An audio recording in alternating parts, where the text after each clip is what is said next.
Gracias, señor ministro. Continuamos ahora con las preguntas dirigidas al señor ministro de Transportes y Movilidad Sostenible. La primera pregunta la formula la diputada doña Esther Muñoz de la Iglesia, del Grupo Parlamentario Popular, que tiene la palabra. Gracias, señora presidenta. Señor Puente, usted es ministro gracias a una trama de corrupción liderada por Pedro Sánchez que intercambiaba votos por impunidad.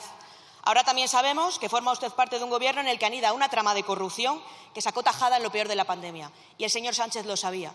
Y hoy podía negarlo y no lo ha hecho. Una trama cuya zona cero es su ministerio, desde donde se contactaba a los vendedores y también a los compradores. La señora Armengol, el señor Marlaska, el señor Torres, el señor Illa, que sepamos, y luego Koldo hacía caja. Yo quiero recordar algo que es muy importante, y es que en lo peor de la pandemia el Gobierno emitió una orden para centralizar las compras. Y ahora sabemos por qué. Pero si no tenían a los proveedores, pero ya se encargó el señor Sánchez de poner a su mano derecha, secretario general de organización del partido y ministro, a organizar todo el tema. Señor Puente, todos sabemos que a usted no le pusieron para ser ministro de aviones, barcos y trenes, sino para ser ministro de tramas y para taparlo todo. 4 años después, usted sigue ahí teniendo a gente a sueldo que está en la información y está siendo investigada, entre ellos al director general de Infesa. Y ahora dice usted que va a hacer una auditoría. ¿Le va a poner al hermano de Koldo, al que sigue teniendo a sueldo, a dirigir esta auditoría? Cuéntenos qué sabía usted de toda esta trama, señor Puente.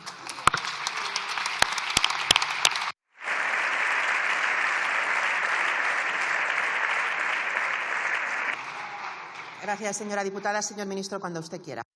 Señora Muñoz, es evidente que yo no sabía nada de toda esta trama, pero le voy a hacer a usted una pregunta.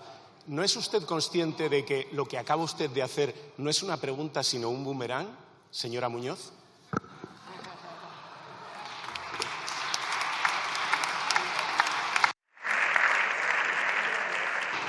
Señora diputada, cuando usted quiera. Mire, señor Puente, llevamos ya varios minutos escuchando las excusas, las mentiras y el teatro del Gobierno. Pero no son creíbles, porque hay algo incuestionable e incontestable. Y es que ustedes son el primer y único gobierno que ha rebajado los delitos de corrupción en este país, que los ha indultado y que los intenta amnistiar, señor Puente. Y esta carga no se borra con el barro, las mentiras e insultos que nos están dedicando. Pero es que usted esta semana ha estado mucho más desatado de lo normal, insultando y largando sin control. Y es que yo creo que ya no es consciente ni de lo que usted dice. Mire, ayer, en otro de sus ejercicios de incontinencia verbal, ha señalado e incriminado directamente a Pedro Sánchez por culpa invigilando. Porque usted ayer públicamente en los medios de comunicación le decía al señor Ábalos, y digo literalmente lo que usted dijo ayer, que la asunción de responsabilidades políticas es lo que corresponde a los dirigentes, aunque no pese sobre ellos ningún tipo de acusación. Y el señor Sánchez ha puesto a dedo a la señora Armengol, al señor Marlaska, al señor Torres y al señor Illa. Usted le está señalando la puerta al propio presidente del Gobierno, señor Puente.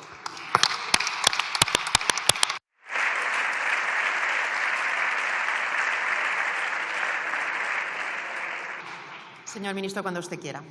Le voy a explicar por qué lo que acaba de hacer usted es lanzar un boomerang.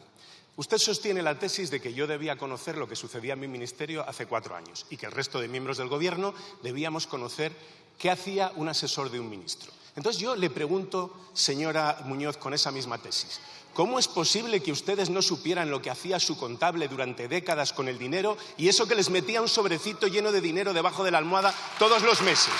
No lo entiendo. ¿Cómo es posible que su alcaldesa de Marbella no supiera lo que sucedía bajo su mismo techo? Es decir, que su marido y su hijastro se dedicaban al narcotráfico y al blanqueo de capitales. ¿Cómo es posible? ¿Cómo es posible, por ir a un caso más cercano, que su jefe de filas no supiera lo que sabía toda Galicia respecto de la persona con la que desayunaba, comía, cenaba, viajaba y se paseaba en yate por las rías gallegas? ¿Cómo es posible? ¿Cómo es posible? Mire, señora Muñoz, están ustedes para dar muy poquitas lecciones. No hagan tantos aspavientos ni tanto ruido, porque desde la época en la que Ana Mato se encontró con un Jaguar en el garaje y no sabía de dónde venía, ustedes han dado un auténtico recital de no escuchar, no ver y no querer saber.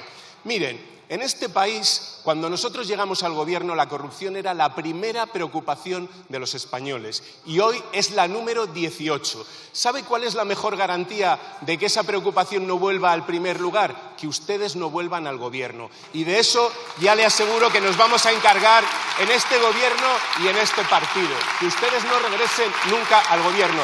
Y le voy a decir una cosa, no está aquí el señor Bendodo, he leído que dijo ayer que esta era una organización criminal. Mire, le voy a decir lo que es una organización criminal.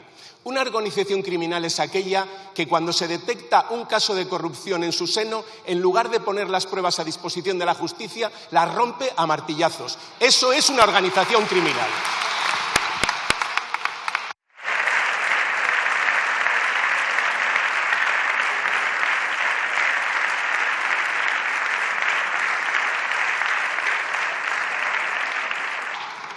Muchas gracias, señor ministro. La siguiente pregunta la formula el diputado don Isidre Gavín i Valls, del Grupo Parlamentario Junts per Catalunya.